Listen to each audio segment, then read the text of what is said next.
Okay, so we're ready to start. Thank you everybody for joining us.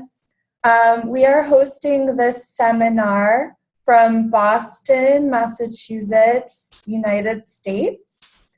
And we're here to talk to you about US higher education. And one thing to know that's very important is that it's not as expensive as you might think. So we're going to talk a little bit about scholarships and how to get those, as well as campus life in the United States and some ways that you can save money and get jobs. My name is Brittany Law, and I'm the founder, co-owner of Cogito World Education, which is the US-based office of AIMS, American English School. And you guys are joining us from Lithuania. I'm here today also with my colleague, Victoria Sanchez. She's one of our part-time staff here and also a Harvard student. So she's very busy, but she's reserved some of her time to join us today. So why don't you start and introduce yourself? Tell us a little bit about who you are. Absolutely. So I am Victoria. As you said, I am a student at Harvard University. I grew up in the UK until I was 16 years old, from which I moved to America to attend American schools. I applied to Harvard and Brown, both of which I thankfully got into. So I kind of understand both sides of the equation, which I think is a very important thing to understand as we're going through this, these pieces of advice. Yeah, thank you. And I forgot to introduce myself, actually. So I am American. I grew up in California, and I graduated from UC Berkeley.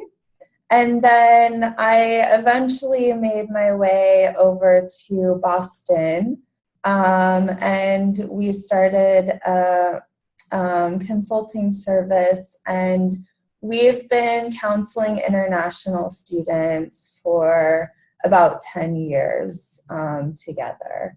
So yeah, let's get right into it. Okay, so starting with all of these companies, I'm sure you guys recognize the majority of them, and all of these things come from America. They are like nationalized, universalized, worldwide brands that have opportunities more so in America. They started in America, and they have grown to worldwide renown. And I think it's important to note that it's a lot easier to start all of these kinds of companies and everything in America. There's a lot of opportunity. We really value the startup, and obviously, as you can note, many of our startups, all of these, have grown to great success. Yeah. Okay, so the USA has a lot of networking. That's one thing they really push at university, even in high school. They really want you to connect with your higher ups, which is something that a lot of other countries and everything don't have. We have a lot of opportunity for education. As you can see from the chart, we have 37 of the top 100 ranked universities across the world. And so it's a lot more accessible, and since we're in such a close geographic location, you can also connect with students again among these other universities from a top university yourself. We also have the Nobel Laureate 353. We have a lot of well-known, awarded and acclaimed people who often make tours around America. They come from American universities. They love to visit their alma mater, and they really love connecting with American students and the American culture.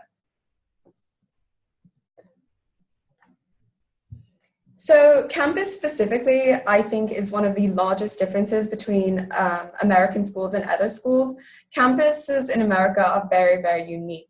They are like a tiny city designed entirely around students, which is something you don't really find elsewhere. We have restaurants, activity centers, we have conferences available, job fairs. We have, at Harvard, we have this thing called TEDx, where like a really renowned people come and just speak to Harvard students, and they're available for dinners and more intimate interactions and everything. It's all about all the activities from a city coming to the students. Campus life is very, very well-rounded. It has anything you might want. There's social organizations like fraternities and sororities, sports games. There's a really enthusiastic school spirit at all of these schools. There's a kind of community of interest. Everyone's really interested in connecting with each other, and from there, the outside of the city. Residential life, we have dorms. You can live, even living off campus doesn't make campus inaccessible to the students, which is, I think, a really important thing to note.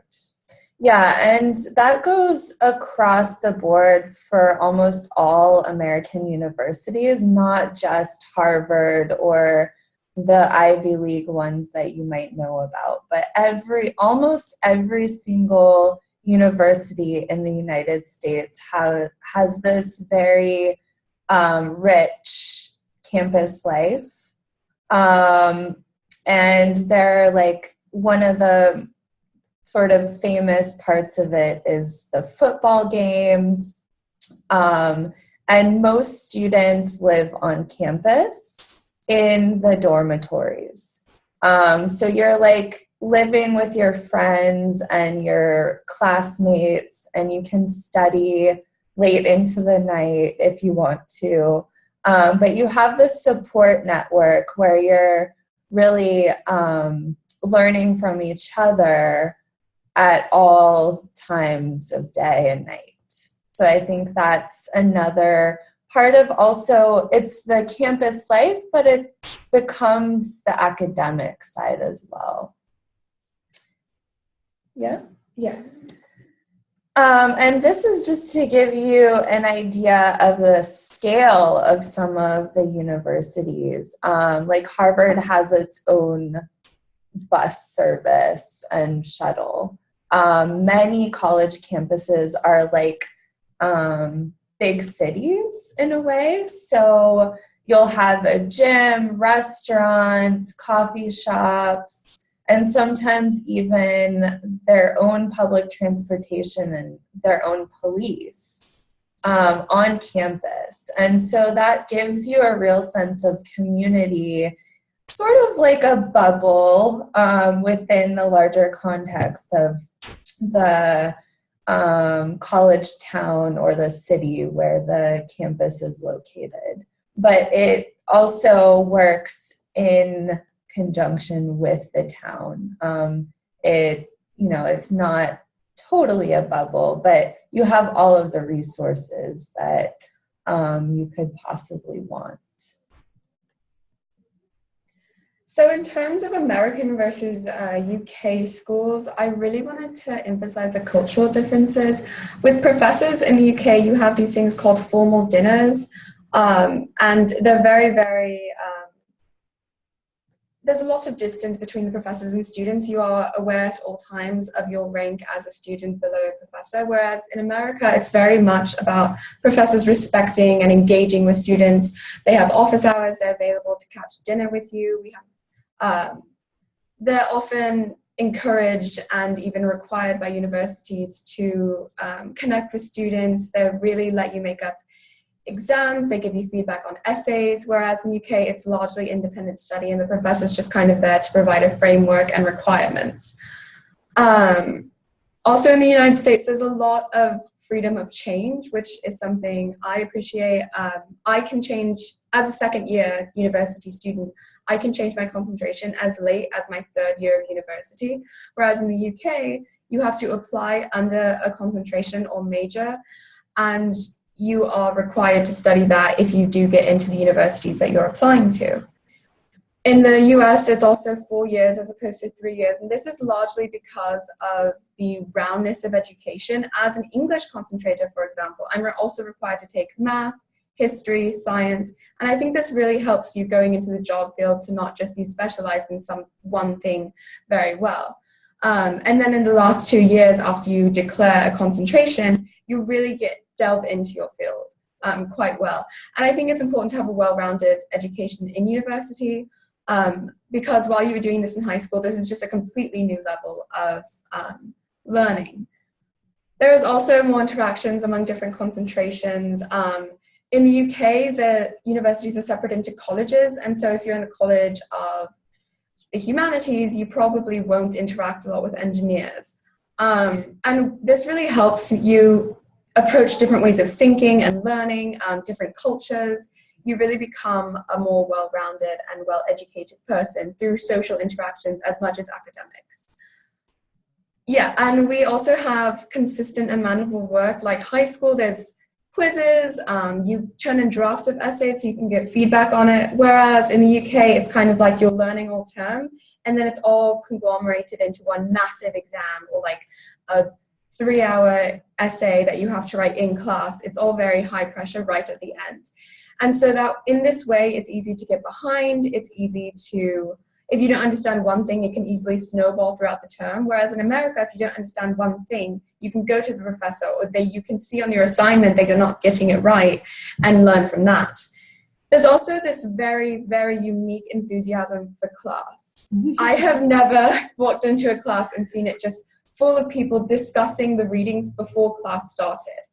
In the UK, it's like, people show up because the professor's taking attendance, or people show up because they don't want to get behind, but it's always this air of requirement. Whereas in the US, it's people are there because they want to be there. And the courses are they really attempt to make the courses interesting for students. They cover relevant and timely subjects and things like that. In the US, there's also a very, very heavy emphasis placed on extracurriculars, which is very good because it teaches you the technical skills as well as things like networking, how to work within a larger unit, and how to connect with outside companies and sources. In the UK, it's basically just you are there to study, which is very good, except that you do not gain the skills that you will then have to learn on the job once you start your job. So your learning curve once you start your job must be very high, whereas in the US, you're kind of given these 4 years to accumulate the skills that you need. Yeah, and Victoria, could you share with us what extracurriculars you're involved in? Oh, absolutely. I am an English concentrator, and I'm really interested in working in the field. So I am in things like a creative writers workshop. I'm in the Crimson, which is our newspaper.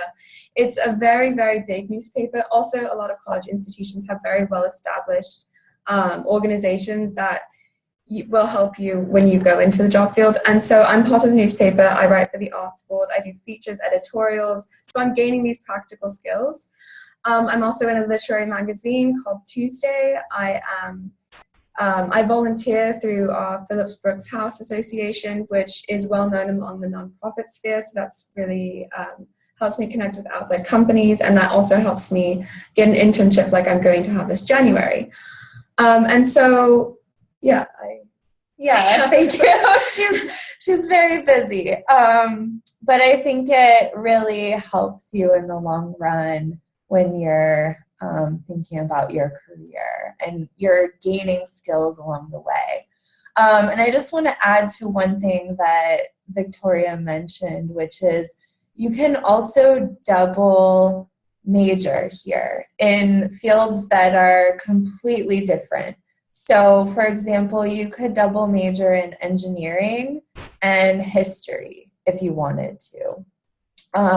You just have to manage your schedule a little bit more carefully, but it's definitely possible to complete a double major in 4 years in those two fields. So I think that's something else that's unique about the US. Yeah, in line with that, there's also minors, which are like majors, but a smaller part of your coursework, and things called citations. And I think this is really useful for international students because going into the job field, people love to see on our application that you speak more than one language, and to have certification from a university verifying that you can speak this other language to the level of academic and practical excellence that they required is something that looks great on resumes and is very good for most jobs, especially in business.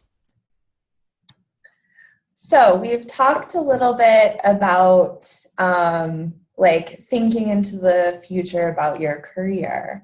But I want to go more in depth to discuss, first of all, ways that you can save money while you're studying, as well as career advancement opportunities. So international students on the F1 student visa who come to the US can actually work on campus for 20 hours per week during the school year. And then during holidays and summer breaks, you can work full-time, which is 40 hours per week. So based on my calculations, you can earn between $2,000 and $15,000 per year, which can really help you offset the costs of your tuition and the books that you have to buy, your personal expenses, things like that. But it also helps to build your resume very early. Something else that's very interesting is it's called a co-op, and a lot of universities offer this.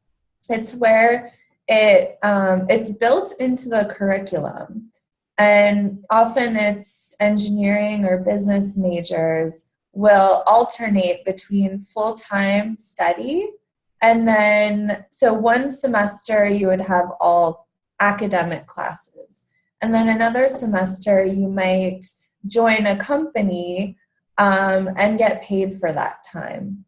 So that's one really great opportunity to take advantage of.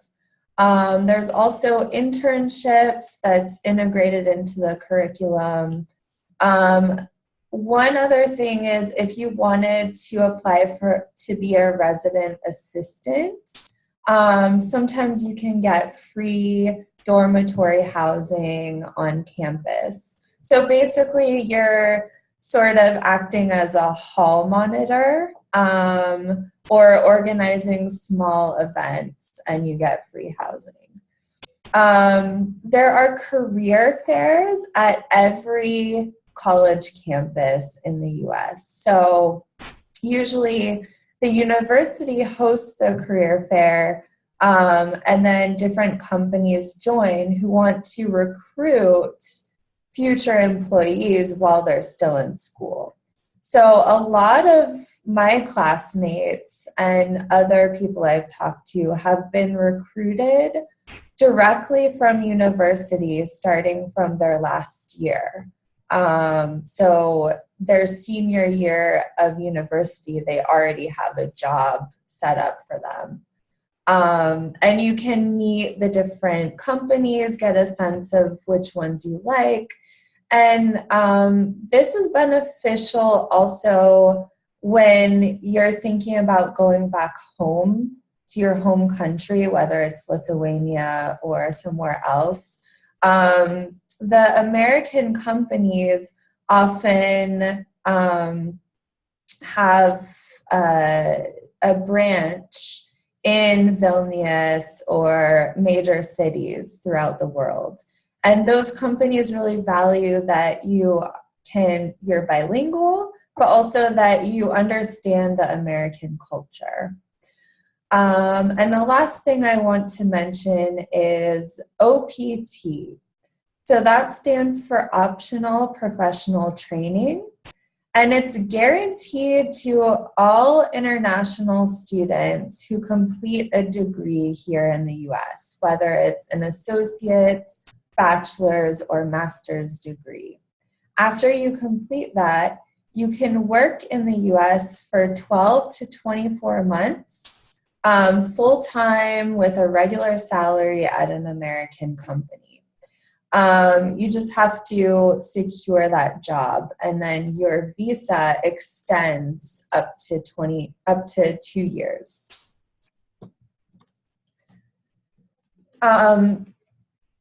Another thing that is maybe a lot of people don't realize is we have a lot of companies here in the US that were established by international students. So we found that there's an overwhelming number of US companies that are valued at $1 billion that were founded by international students. So there's so much opportunity here. And for example, Tesla. Elon Musk, the founder of Tesla, was an international student in the US. Same with PayPal. 6 founders of PayPal, 4 came from different countries. So I think that really shows that if you're an international student and you study here in the US, there are tons of opportunities for your future career. And so now we want to get into one of the most important ways to save on your education, which is securing a scholarship on your education early on. So we have set up what's called our University Scholarship Program. And it's in partnership with AIMS in Lithuania and our company, Cogito World Education. So the most important thing you want to get out of this is that the US is not as expensive as you might think. Yes, the initial price tag can be overwhelming. You might browse a university website and see the cost is like $40,000 or $60,000 US dollars. It's important to realize that that is the average cost, but there are tons of ways to save money, and we help you do that. The US really values talent and diversity, and so we want to recruit that talent and diversity from all across the world. The way that we do that is by offering financial aid and scholarships. Not every university offers these things, so it's important to work closely with a counselor, such as our office in AIM in Lithuania, that can help you figure out which universities offer scholarships and financial aid. If you decide to join our program, we can offer guaranteed scholarships that save you between 30 to 75% off of your total cost. And we have a minimum price guarantee of $15,900. So that's the lowest. It is a partial scholarship, but it's good to be aware that, if you have a limited budget, then you can pay as little as $15,900. And these are renewable scholarships for all 4 years of your bachelor's degree, as long as you keep your GPA in the C to B range. And this, whenever I talk about cost, I'm always referring to the total cost of tuition, housing, and meals, not just tuition. Because the housing and meals, we discussed how most students live on campus, and you don't want to disregard that part of the cost. So the $15,900 includes the housing and meals. And These are some examples of our students who have received scholarships from our partner schools. So we work with 250, maybe even a little more than that, colleges and universities across the US that offer scholarships to our students. And what we do is we evaluate the students' preferences, their grades, their English level, and their financial budget, and create a profile that we send to our partner schools to then negotiate and advocate on your behalf to get the maximum scholarship for you. So these are some of our students. If you notice, Maria from Serbia attended the SUNY Plattsburgh, which is a state university in New York, and the total cost is about $32,000. We were able to get a scholarship of $13,500 for that student. So the final cost becomes under $20,000. So these are some more examples. This is a great school, Nebraska. It's top 100 ranked in the US News and World Report. And this student also paid under $20,000.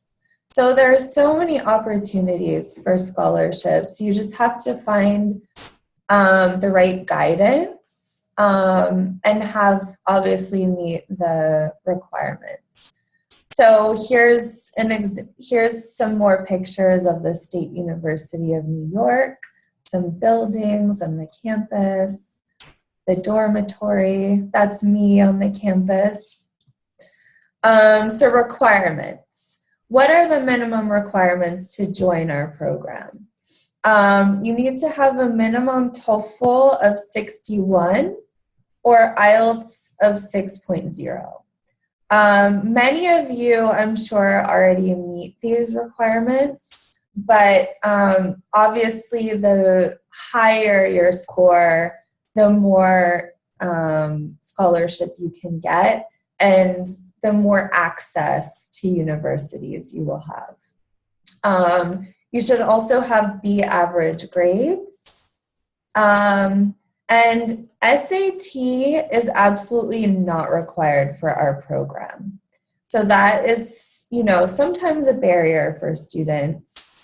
And you have to really prepare for the SAT. So that's not required. And then the flexibility about location. We will provide up to 10 scholarship offers, but they might be in different states across the US. Okay, so what about scholarships at Harvard or the Ivy League? First of all, it's really important to realize that these are extremely selective universities, only accepting 5 to 6% of all applicants. So it takes a lot more than just good grades and excellent SAT scores and all of that. You really need to prepare far in advance. Do you want to say anything more about that? Yeah, I agree. These universities are looking for someone who fits their ideal of a student, not just someone who meets requirements to become a student. Harvard's really famous for saying that they could fill up their campus with perfect SAT scores, but they choose not to because they want people who really embody the spirit of the campus. Unfortunately, this means from year to year, their decisions fluctuate and you cannot really have something done and know for sure you're going to get in. It requires a certain personality, a certain type of extra activity or extra unique talent or something that just makes them think twice about you when they're going through your applications, because they comb through like 50,000 a year. Yeah. And some of the ways that you express your uniqueness or your good fit for the university is through the essays and your activities list. And those are things that students take sometimes 6 months to prepare, or they spend, 4 years working on a certain activity where they show leadership. These essays and activities, it's very important that you communicate it in a way that the college admissions committee understands. And that's why it's sometimes important to use the help of a college counselor, such as ourselves and Ames, where we have worked with admissions for many, many years. And we have students like Victoria who can help guide you along the way. So that concludes our presentation today. If you have any more questions, please contact your office in Lithuania, and they will be happy to help you and also connect you with us, and together we will help you find a great scholarship and help you get into a school that's a good fit for you in the United States. We have 2 minutes. Maybe we could try to take some initial questions. I'm gonna stop sharing my screen. But if you want to go ahead and type any questions, then we can try to address those. Okay, so someone asks about UC Berkeley and the California University in LA. Okay, so I graduated from UC Berkeley. But I was applying as a California resident and also an American citizen. So I had access to federal financial aid, which I received full financial aid. I also received scholarships, but those were mostly for California residents. So California residents have a different tuition than anybody applying outside of the state or outside of the country. If you're applying as an international student to the University of California, it is expensive. It's like $60,000. So that's something to be aware of. But you can also enter California through community college or through other universities that offer scholarships. And we'll be happy to address your individual needs if you contact Ames. Okay, Asteha asks,